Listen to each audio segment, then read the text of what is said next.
The Curious Incident of the Dog in the Night-Time, a novel by Mark Haddon. Chapter 107. The Hound of the Baskervilles is my favourite book. In The Hound of the Baskervilles, Sherlock Holmes and Dr. Watson get a visit from James Mortimer, who is a doctor from the moors in Devon. James Mortimer's friend, Sir Charles Baskerville, has died of a heart attack, and James Mortimer thinks that he might have been scared to death. James Mortimer also has an ancient scroll which describes the curse of the Baskervilles. On this scroll it says that Sir Charles Baskerville had an ancestor called Sir Hugo Baskerville, who was a wild, profane and godless man, and he tried to do sex with the daughter of a yeoman, but she escaped, and he chased her across the moor. And his friends, who were daredevil roisterers, chased after him. And when they found him, the daughter of the yeoman had died of exhaustion and fatigue. And they saw a great black beast shaped like a hound, yet larger than any hound that ever mortal eye had rested on. And this hound was tearing the throat out of Sir Hugo Baskerville. And one of the friends died of fear that very night, and the other two were broken men for the rest of their days. James Mortimer thinks that the Hound of the Baskervilles might have scared Sir Charles to death, and he is worried that his son and heir, Sir Henry Baskerville, will be in danger when he goes to the Hall in Devon. So Sherlock Holmes sends Dr. Watson to Devon with Sir Henry Baskerville and James Mortimer, and Dr. Watson tries to work out who might have killed Sir Charles Baskerville. And Sherlock Holmes says he will stay in London, but he travels to Devon secretly and does investigations of his own. And Sherlock Holmes finds out that Sir Charles was killed by a neighbour called Stapleton, who is a butterfly collector and a distant relation of the Baskervilles. And Stapleton is poor, so he tries to kill Sir Henry Baskerville so that he will inherit the Hall. In order to do this, he has brought a huge dog from London and covered it in phosphorus to make it glow in the dark. And it was this dog which scared Sir Charles Baskerville to death. And Sherlock Holmes and Watson and Lestrade from Scotland Yard catch him. And Sherlock Holmes and Watson shoot the dog, which is one of the dogs which gets killed in the story, which is not nice because it is not the dog's fault. And Stapleton escapes into the Grimpen Mire, which is part of the moor, and he dies because he is sucked into a bog. There are some bits of the story I don't like. One bit is the ancient scroll, because it is written in old language which is difficult to understand, like this. Learn then from this story not to fear the fruits of the past, but rather to be circumspect in the future, that those foul passions whereby our family has suffered so grievously may not again be loosed to our undoing. And sometimes Sir Arthur Conan Doyle, who is the author, describes people like this.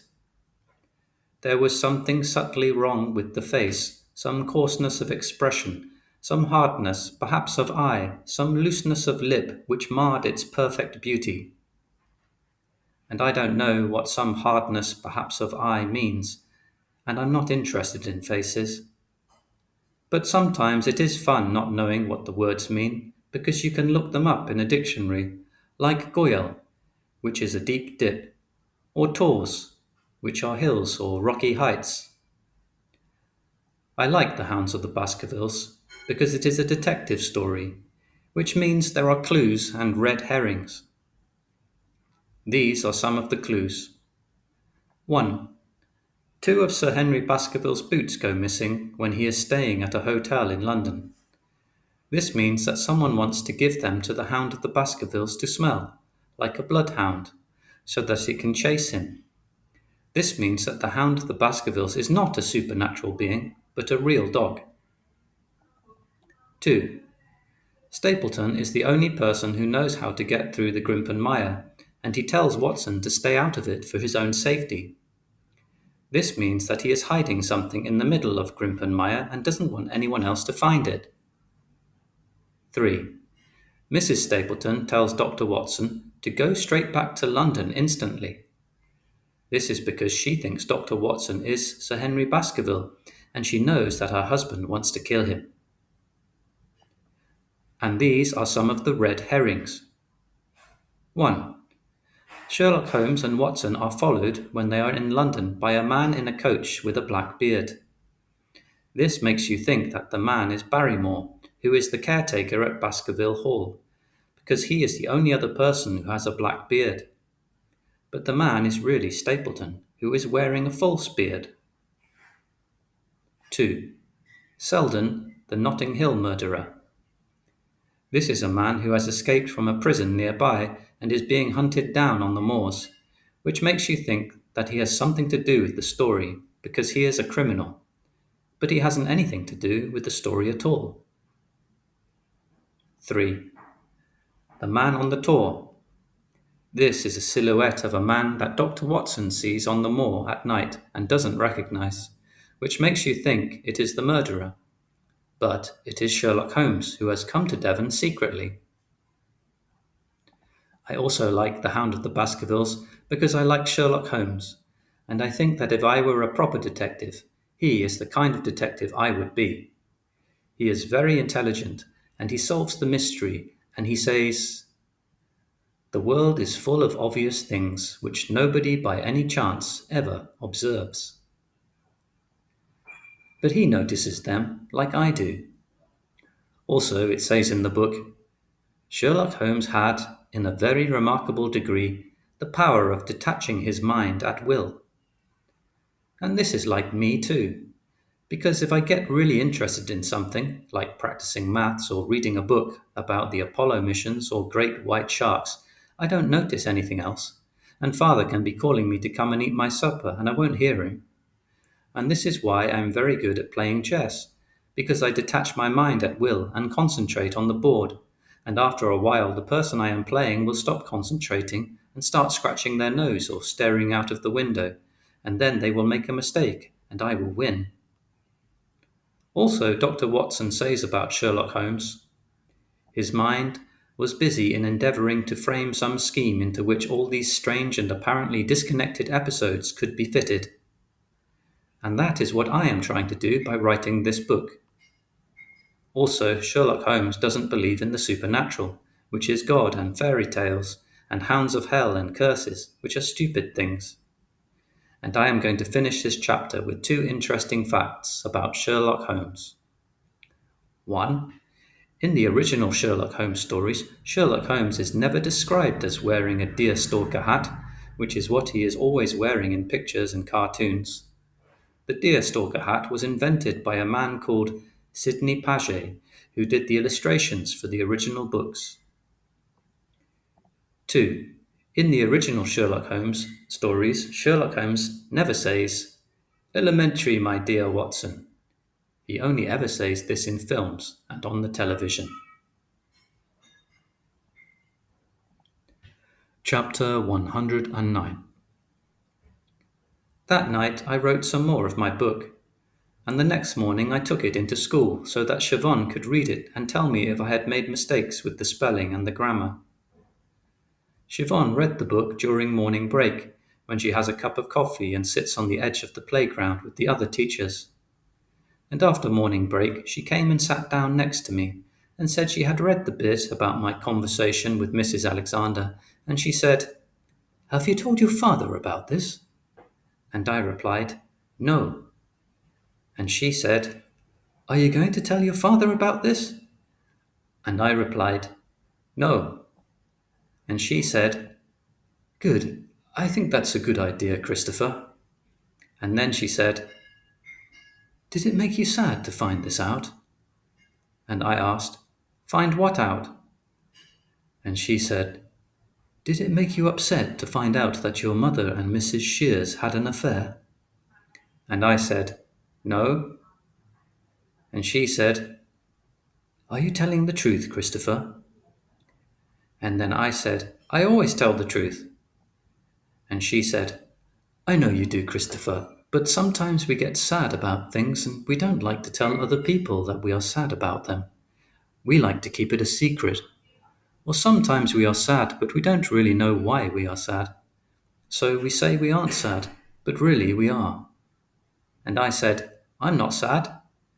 And she said, If you do start to feel sad about this, I want you to know that you can come and talk to me about it, because I think talking to me will help you feel less sad.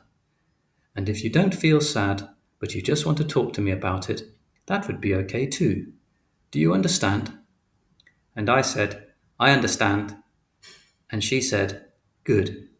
And I replied, but I don't feel sad about it because Mother is dead and because Mr. Shears isn't around anymore. So I would be feeling sad about something that isn't real and doesn't exist, and that would be stupid. And then I practiced maths for the rest of the morning, and at lunch I didn't have the quiche because it was yellow, but I did have the carrots and the peas and lots of tomato ketchup. And for afters I had blackberry and apple crumble, but not the crumble bit because that was yellow too. And I got Mrs. Davis to take the crumble bit off before she put it onto my plate because it doesn't matter if different sorts of food are touching before they are actually on your plate. Then, after lunch, I spent the afternoon doing art with Mrs. Peters, and I painted some pictures of aliens which looked like this.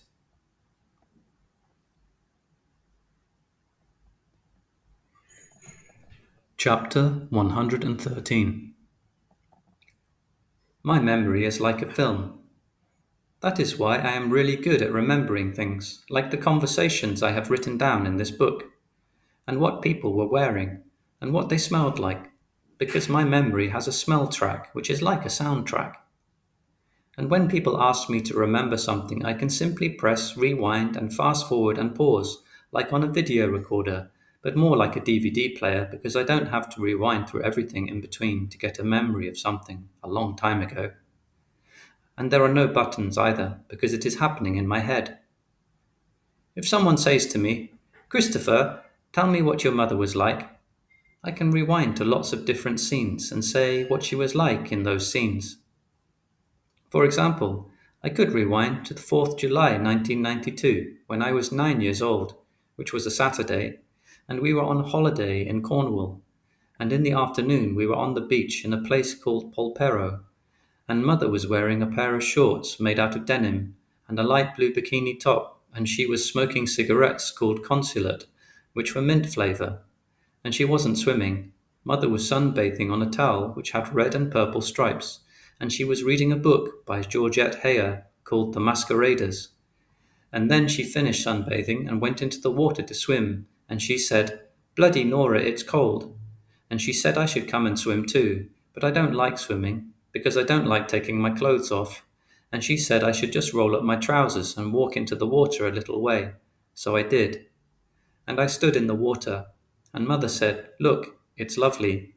And she jumped backward and disappeared under the water, and I thought a shark had eaten her, and I screamed, and she stood up out of the water again and came over to where I was standing, and held up her right hand and spread her fingers out in a fan and said, Come on, Christopher, touch my hand. Come on now, stop screaming.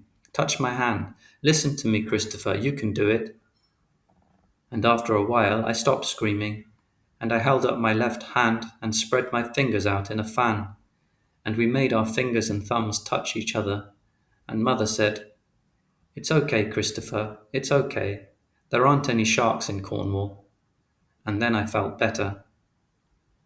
Except I can't remember anything before I was about 4, because I wasn't looking at things in the right way before then, so they didn't get recorded properly. And this is how I recognize someone if I don't know who they are. I see what they are wearing, or if they have a walking stick or funny hair, or a certain type of glasses, or they have a particular way of moving their arms, and I do a search through my memories to see if I have met them before. And this is also how I know how to act in difficult situations when I don't know what to do. For example, if people say things which don't make sense, like, see you later, alligator, or you'll catch your death in that, I do a search and see if I have ever heard someone say this before. And if someone is lying on the floor at school, I do a search through my memory to find a picture of someone having an epileptic fit, and then I compare the picture with what is happening in front of me, so I can decide whether they are just lying down and playing a game, or having a sleep, or whether they are having an epileptic fit. And if they are having an epileptic fit, I move any furniture out of the way to stop them from banging their head, and I take my jumper off and I put it underneath their head and I go and find a teacher. Other people have pictures in their heads too, but they are different because the pictures in my head are all pictures of things which really happened. But other people have pictures in their heads of things which aren't real and didn't happen. For example, sometimes Mother used to say, "If I hadn't married your father, I think I'd be living in a little farmhouse in the south of France with someone called Jean, and he'd be, a local handyman.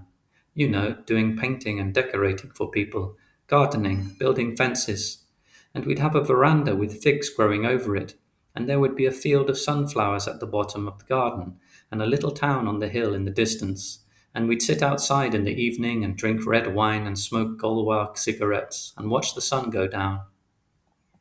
And Siobhan once said that when she felt depressed or sad, she would close her eyes and she would imagine that she was staying in a house on Cape Cod with her friend Ellie, and they would take a trip on a boat from Provincetown and go out into the bay to watch the humpback whales, and that made her feel calm and peaceful and happy. And sometimes when someone has died, like Mother died, people say, "What would you want to say to your mother if she was here now?" Or, "What would your mother think about that?" Which is stupid because Mother is dead, and you can't say anything to people who are dead, and dead people can't think. And Grandmother has pictures in her head too, but her pictures are all confused, like someone has muddled the film up and she can't tell what happened in what order. So she thinks that dead people are still alive, and she doesn't know whether something has happened in real life or whether it happened on television. Chapter 127. When I got home from school, Father was still out at work, so I unlocked the front door and went inside and took my coat off. I went into the kitchen and put my things on the table, and one of the things was this book which I had taken into school to show to Siobhan. I made myself a raspberry milkshake and heated it up in the microwave, and then went through to the living room to watch one of my Blue Planet videos about life in the deepest parts of the ocean. The video was about the sea creatures who live around sulfur chimneys, which are underwater volcanoes where gases are ejected from the Earth's crust into the water. Scientists never expected there to be any living organisms there because it was so hot and so poisonous, but there are whole ecosystems there. I like this bit because it shows you that there is always something new that science can discover, and all the facts that you take for granted can be completely wrong. And also, I like the fact that they are filming in a place which is harder to get to than the top of Mount Everest, but is only a few miles away from sea level. And it is one of the quietest and darkest and most secret places on the surface of the earth, and I like imagining that. I am there sometimes, in a spherical metal submersible with windows that are 30 centimeters thick to stop them from imploding under the pressure. And I imagine that I am the only person inside it, and that it is not connected to a ship at all, but can operate under its own power, and I can control the motors and move anywhere I want to on the seabed, and I can never be found. Father came home at 5:48 p.m. I heard him come through the front door. Then he came into the living room. He was wearing a lime green and sky blue check shirt, and there was a double knot on one of his shoes, but not on the other. He was carrying an old advert for Fussel's milk powder, which was made of metal and painted with blue and white enamel, and covered with little bits of rust, which were like bullet holes, but he didn't explain why he was carrying this. He said, "Howdy, partner," which is a joke he does. And I said, "Hello." I carried on watching the video, and Father went into the kitchen. I had forgotten that I had left my book lying on the kitchen table because I was too interested in the Blue Planet video. This is what is called relaxing your guard, and it is what you must never do if you are a detective. It was 5:54 p.m. when Father came back into the living room. He said, "What is this?" But he said it very quietly, and I didn't realize that he was angry because he wasn't shouting. He was holding the book in his right hand. I said, "It's a book I'm writing." And he said, "Is this true? Did you talk to Mrs. Alexander?" He said this very quietly as well, So I still didn't realize that he was angry. And I said, "Yes." Then he said, "Holy fucking Jesus, Christopher, how stupid are you?" This is what Siobhan says is called a rhetorical question. It has a question mark at the end, but you are not meant to answer it because the person who is asking it already knows the answer. It is difficult to spot a rhetorical question. Then Father said, "What the fuck did I tell you, Christopher?" This was much louder, and I replied, "Not to mention Mr. Shear's name in our house, and not to go asking Mrs. Shears or anyone about who killed that bloody dog, and not to go trespassing in other people's gardens, and to stop this ridiculous bloody detective game. Except I haven't done any of those things. I just asked Mrs. Alexandra about Mr. Shears because—" But Father interrupted me and said, "Don't give me that bollocks, you little shit. You knew exactly what you were bloody doing. I've read the book, remember?" And when he said this, he held up the book and shook it. "What else did I say, Christopher?" I thought that this might be another rhetorical question, but I wasn't sure. I found it hard to work out what to say because I was starting to get scared and confused. Then Father repeated the question. "What else did I say, Christopher?" I said, "I don't know." And he said, "Come on, you're the fucking memory man." But I couldn't think. And Father said, "Not to go sticking your fucking nose into other people's business. And what do? You go sticking your nose into other people's business. You go around raking up the past and sharing it with every Tom, Dick, and Harry you bump into. What am I going to do with you, Christopher? What the fuck am I going to do with you?" I said, "I was just doing chatting with Mrs. Alexander. I wasn't doing investigating." And he said, "I ask you to do one thing for me, Christopher. One thing." And I said, "I didn't want to talk to Mrs. Alexander. It was Mrs. Alexander who—" But Father interrupted me and grabbed hold of my arm really hard. Father had never grabbed hold of me like that before. Mother had hit me sometimes because she was a very hot-tempered person, which means that she got angry more quickly than other people, and she shouted more often. But Father was a more level-headed person, which means he didn't get angry as quickly, and he didn't shout as often. So I was very surprised when he grabbed me. I don't like it when people grab me, and I don't like being surprised either. So I hit him, like I hit the policeman when he took hold of my arms and lifted me onto my feet. But Father didn't let go, and he was shouting, and I hit him again, and then I didn't know what I was doing anymore. I had no memories for a short while. I know it was a short while because I checked my watch afterward. It was like someone had switched me off and then switched me on again. And when they switched me on again, I was sitting on the carpet with my back against the wall, and there was blood on my right hand and on the side of my head, and my side of my head was hurting. And Father was standing on the carpet a meter in front of me, looking down at me, and he was still holding my book in his right hand, but it was bent in half and all the corners were messed up. And there was a scratch on his neck and a big rip in the sleeve of his green and blue check shirt, and he was breathing really deeply. After about a minute, he turned and walked through to the kitchen. Then he unlocked the back door into the garden and went outside. I heard him lift the lid of the dustbin and drop something into it and put the lid of the dustbin back on. Then he came into the kitchen again, but he wasn't carrying the book anymore.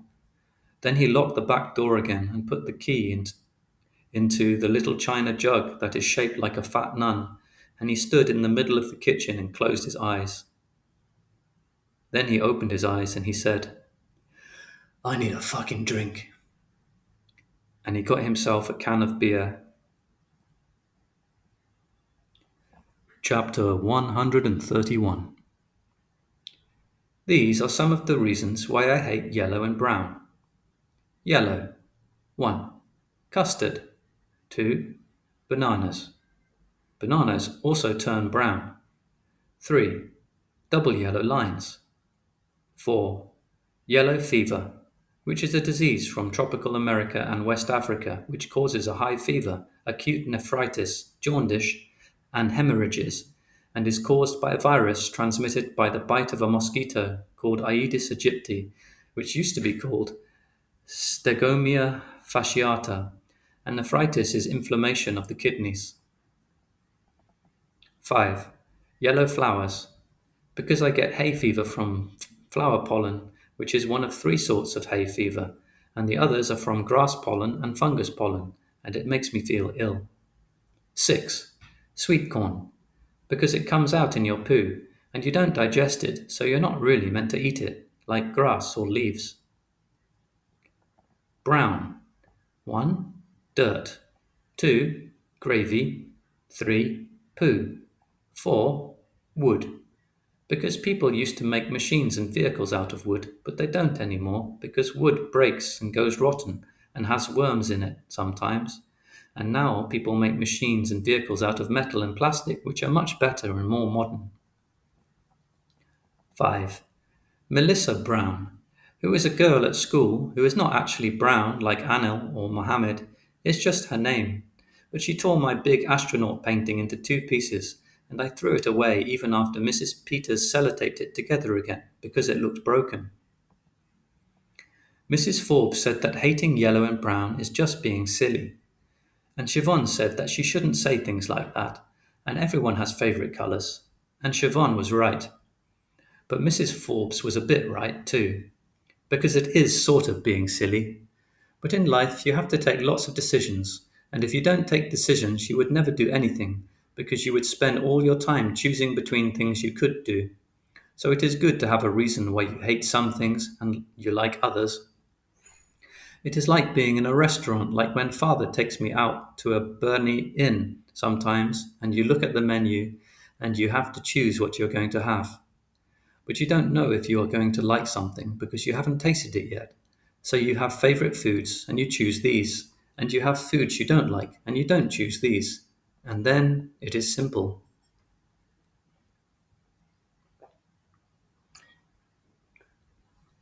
Chapter 137.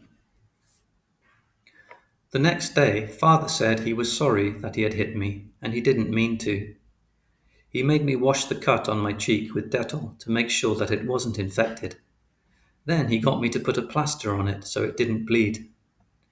Then, because it was Saturday, he said he was going to take me on an expedition to show me that he was properly sorry, and we were going to Twycross Zoo. So he made me some sandwiches with white bread and tomatoes, and lettuce and ham and strawberry jam for me to eat, because I don't like eating food from places I don't know. And he said it would be okay, because there wouldn't be too many people at the zoo, because it was forecast to rain. And I was glad about that, because I don't like crowds of people, and I like it when it is raining. So I went and got my waterproof, which is orange. Then we drove to Twycross Zoo. I had never been to Twycross Zoo before, so I didn't have a route worked out in my mind before we got there. So we bought a guidebook from the information centre, and then we walked around the whole zoo, and I decided which were my favourite animals. My favourite animals were 1. Randy Man, which is the name of the oldest red-faced black spider monkey, Atelis paniscus paniscus, ever kept in captivity. Randy Man is 44 years old, which is the same age as Father. He used to be a pet on a ship and have a metal band around his stomach, like in a story about pirates. 2. The Patagonian sea lions, which are called Miracle and Star. 3. Maleku, which is an orangutan. I liked it especially because it was lying in a kind of hammock made out of a pair of stripy green pajama bottoms, and on the blue plastic notice next to the cage it said that it made the hammock itself. Then we went to the cafe, and Father had plaice and chips, and apple pie and ice cream, and a pot of Earl Grey tea, and I had my sandwiches, and I read the guidebook to the zoo, and Father said, "I love you very much, Christopher. Don't forget about that. And I know I lose my rag occasionally. I know I get angry. I know I shout. And I know I shouldn't. But I only do it because I worry about you. Because I don't want to see you getting into trouble. Because I don't want to see you get hurt. Do you understand?" I didn't know whether I understood, so I said, "I don't know." And Father said, "Christopher, do you understand that I love you?" And I said, "Yes, because loving someone is helping them when they get into trouble, and looking after them and telling them the truth. And Father looks after me when I get into trouble, like coming to the police station. And he looks after me by cooking meals for me. And he always tells me the truth, which means that he loves me. And then he held up his right hand and spread his fingers out in a fan. And I held up my left hand and spread my fingers out in a fan.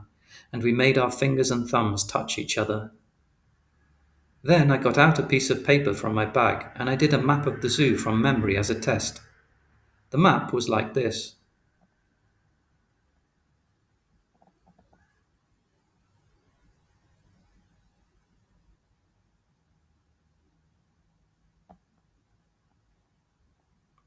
Ten. The dhole is the Indian wild dog and it looks like a fox. 11. The langur is the Entellus monkey.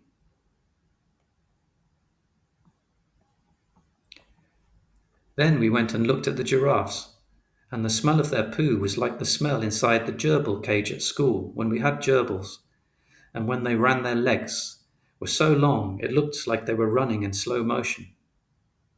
Then Father said we had to get home before the roads got busy. Chapter 139.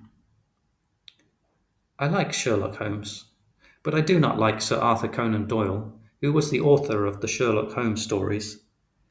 That is because he wasn't like Sherlock Holmes, and he believed in the supernatural. And when he got old, he joined the Spiritualist Society, which meant that he believed you could communicate with the dead. This was because his son died of influenza during the First World War, and he still wanted to talk to him. And in 1917, something famous happened called the Case of the Cottingley Fairies. Two cousins called Francis Griffiths, who was 9 years old, and Elsie Wright, who was 16 years old, said they used to play with fairies by a stream called Cottingley Beck, and they used Francis' father's camera to take 5 photographs of the fairies like this.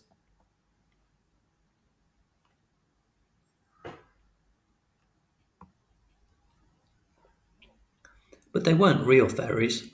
They were drawings on pieces of paper that they had cut out and stood up with pins, because Elsie was a really good artist. Harold Schnelling, who was an expert in photography, said, "These dancing figures are not made of paper nor any fabric. They are not painted on a photographic background. But what gets me most is that all these figures have moved during the exposure." But he was being stupid because paper would move during an exposure, and the exposure was very long because in the photograph you can see a little waterfall in the background and it is blurred. Then Sir Arthur Conan Doyle heard about the pictures and he said he believed that they were real in an article in a magazine called The Strand. But he was being stupid too, because if you look at the pictures you can see that the fairies look just like fairies in old books, and they have wings and dresses and tights and shoes, which is like aliens landing on Earth and being like Daleks from Doctor Who, or Imperial stormtroopers from the Death Star in Star Wars, or little green men like in cartons of Aliens. And in 1981, a man called Joe Cooper interviewed Elsie Wright and Francis Griffiths for an article in a magazine called The Unexplained, and Elsie Wright said all 5 photographs had been faked, and Francis Griffiths said that 4 had been faked, but 1 was real.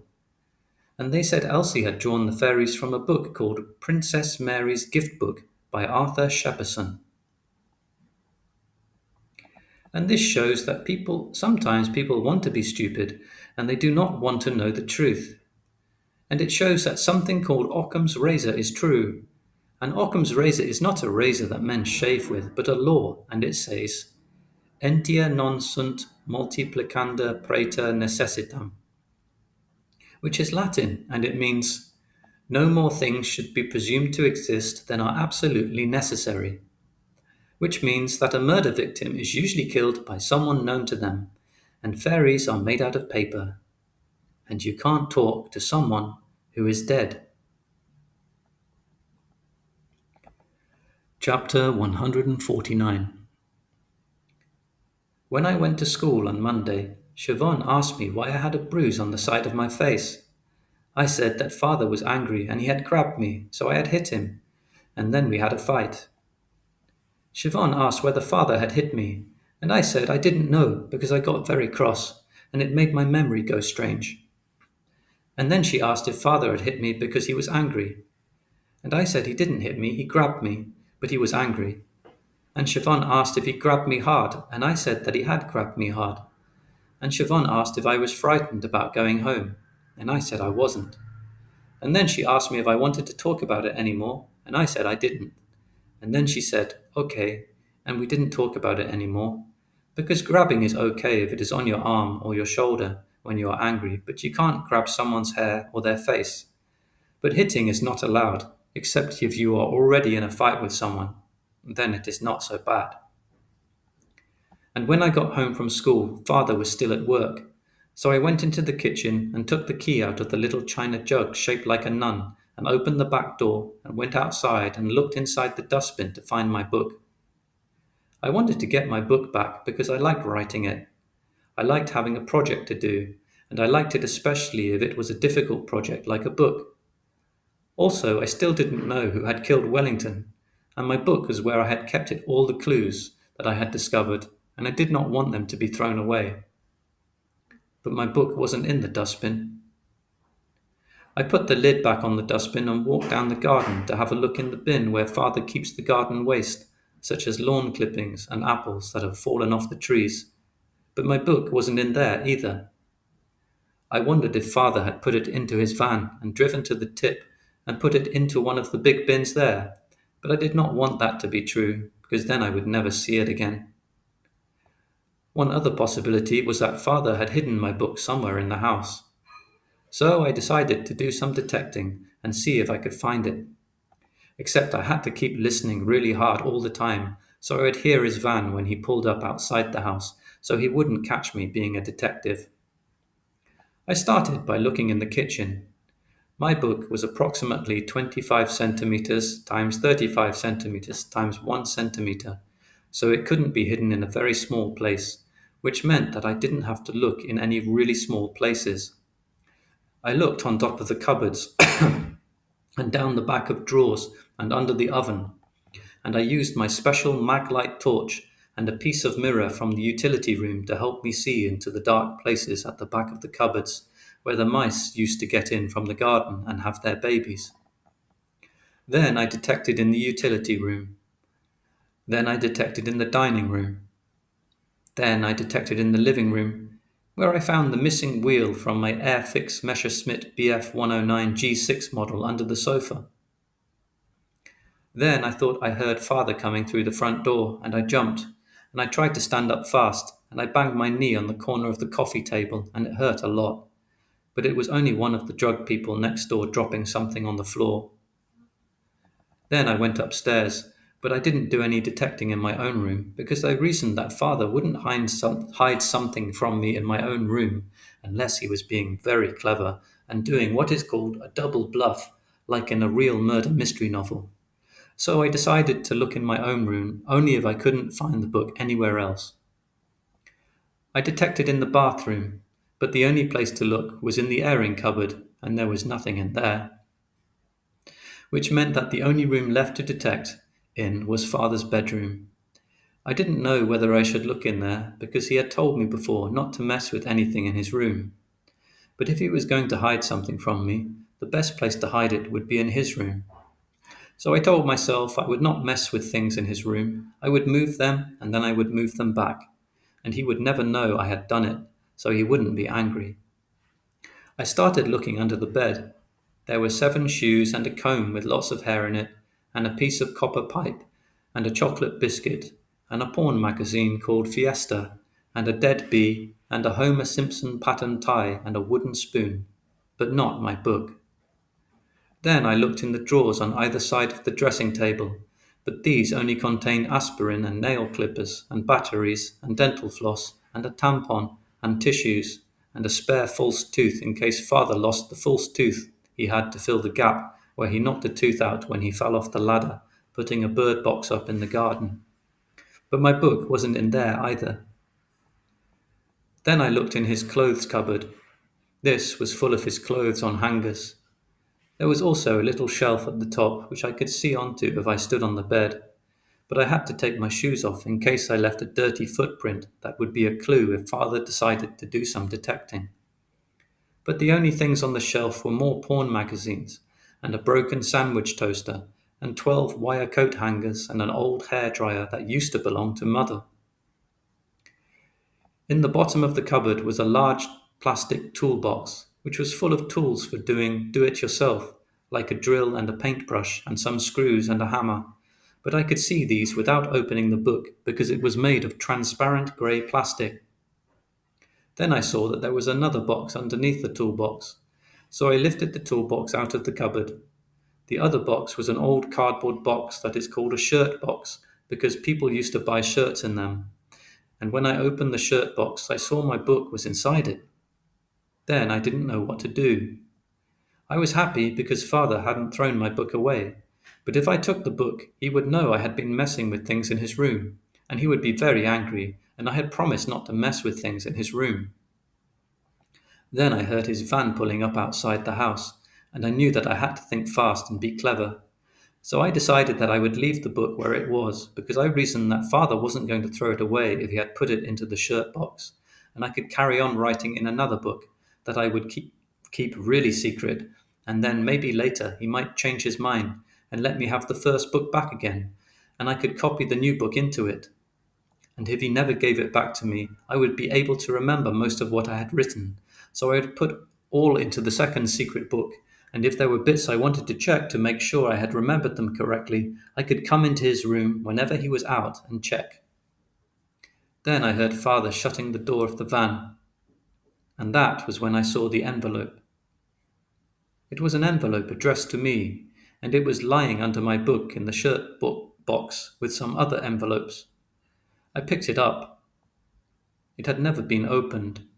It said, Christopher Boone, 36 Randolph Street, Swindon, Wiltshire. Then I noticed that there were lots of other envelopes, and they were all addressed to me. And this was interesting and confusing. And then I noticed how the words Christopher and Swindon were written. They were written like this. I only know 3 people who do little circles instead of dots over the letter I, and one of them is Siobhan, and one of them was Mr. Loxley, who used to teach at the school, and one of them was Mother. And then I heard Father opening the front door, so I took one envelope from under the book, and I put the lid back on the shirt box, and I put the box back on top of it, and I closed the cupboard door really carefully. Then Father called out, Christopher! I said nothing, because he might be able to hear where I was calling from. I stood up and walked round the bed to the door, holding the envelope, trying to make as little noise as possible. Father was standing at the bottom of the stairs, and I thought he might see me, but he was flicking through the post which had come that morning, so his head was pointing downward. Then he walked away from the foot of the stairs toward the kitchen, and I closed the door of his room very quietly and went into my own room. I wanted to look at the envelope, but I didn't want to make Father angry, so I hid the envelope underneath my mattress. Then I walked downstairs and said hello to Father, and he said, So, what have you been up to today, young man? And I said, Today we did life skills with Mrs. Gray, which was using money and public transport. And I had tomato soup for lunch and 3 apples. And I practiced some maths in the afternoon, and we went for a walk in the park with Mrs. Peters and collected leaves for making collages. And Father said, Excellent, excellent. What do you fancy for chow tonight? Chow is food. I said I wanted baked beans and broccoli. Father said, I think that can be very easily arranged. Then I sat on the sofa, and I read some more of the book I was reading called Chaos by James Gleick. Then I went into the kitchen and had my baked beans and broccoli, while Father had sausages and eggs and fried bread and a mug of tea. Then Father said, I'm going to put those shelves up in the living room if that's all right with you. I'll make a bit of a racket, I'm afraid, so if you want to watch television, we're going to have to shift it upstairs. And I said, I'll go and be on my own in my room. And he said, Good man. And I said, Thank you for supper, because that is being polite. And he said, No problem, kiddo. And I went up to my room. And when I was in my room, I shut the door and I took out the envelope from underneath my mattress. I held the letter up to the light to see if I could detect what was inside the envelope, but the paper of the envelope was too thick. I wondered whether I should open the envelope because it was something I had taken from Father's room. And then I reasoned that it was addressed to me, so it belonged to me, so it was okay to open it. So I opened the envelope. Inside there was a letter, and this was what was written in the letter. 451C Chapter Road, Willesden, London, NW2 5NG 0208 887 8907. Dear Christopher, I'm sorry it's been such a very long time since I wrote my last letter to you. I've been very busy. I've got a new job working as a secretary for a factory that makes things out of steel. You'd like it a lot. The factory is full of huge machines that make the steel and cut it and bend it into whatever shapes they need. This week they're making a roof for a cafe in a shopping centre in Birmingham. It's shaped like a huge flower, and they're going to stretch canvas over it to make it look like an enormous tent. Also, we've moved into the new flat at last, as you can see from the address. It's not as nice as the old one, and I don't like Willesden very much, but it's easier for Roger to get to work, and he's bought it. He only rented the other one, so we can get our own furniture and paint the walls the colour we want to. And that's why it's such a long time since I wrote my last letter to you, because it's been hard work packing up all our things, and then unpacking them, and then getting used to this new job. I'm very tired now, and I must go to sleep, and I want to put this into the letterbox tomorrow morning, so I'll sign off now and write you another letter soon. You haven't written to me yet, so I know you are probably still angry with me. I'm sorry, Christopher, but I still love you. I hope you don't stay angry with me forever, and I'd love it if you were able to write me a letter, but remember to send it to the new address. I think about you all the time. Lots of love, your mum. Then I was really confused because Mother had never worked as a secretary for a firm that made things out of steel. Mother had worked as a secretary for a big garage in the centre of a town, and Mother had never lived in London. Mother had always lived with us, and Mother had never written a letter to me before. There was no date on the letter, so I couldn't work out when Mother had written the letter, and I wondered whether someone else had written the letter and pretended to be Mother. And then I looked at the front of the envelope, and I saw that there was a postmark, and there was a date on the postmark, and it was quite difficult to read, but it said, which meant that the letter was posted on the 16th of October 1997, which was 18 months after Mother had died. And then the door of my bedroom opened, and Father said, "What are you doing?" I said, "I'm reading a letter." And he said, "I finished the drilling. That David Attenborough nature program's on telly if you're interested." And I said, "Okay." Then he went downstairs again. I looked at the letter and thought really hard. It was a mystery, and I couldn't work it out. Perhaps the letter was in the wrong envelope and had been written before Mother had died. But why was she writing from London? The longest she had been away was a week when she went to visit her cousin Ruth, who had cancer, but Ruth lived in Manchester. And then I thought that perhaps it wasn't a letter from Mother. Perhaps it was a letter to another person called Christopher, from that Christopher's mother. I was excited. When I started writing my book, there was only one mystery I had to solve. Now there were two. I decided that I would not think about it anymore that night because I didn't have enough information and could easily leap to the wrong conclusions, like Mr. Athelney Jones of Scotland Yard, which is a dangerous thing to do because you should make sure you have all the available clues before you start deducing things. That way you are much less likely to make a mistake. I decided that I would wait until Father was out of the house. Then I would go into the cupboard in his bedroom and look at the other letters and see who they were from and what they said. I folded the letter and hid it under my mattress in case Father found it and got cross. Then I went downstairs and watched the television.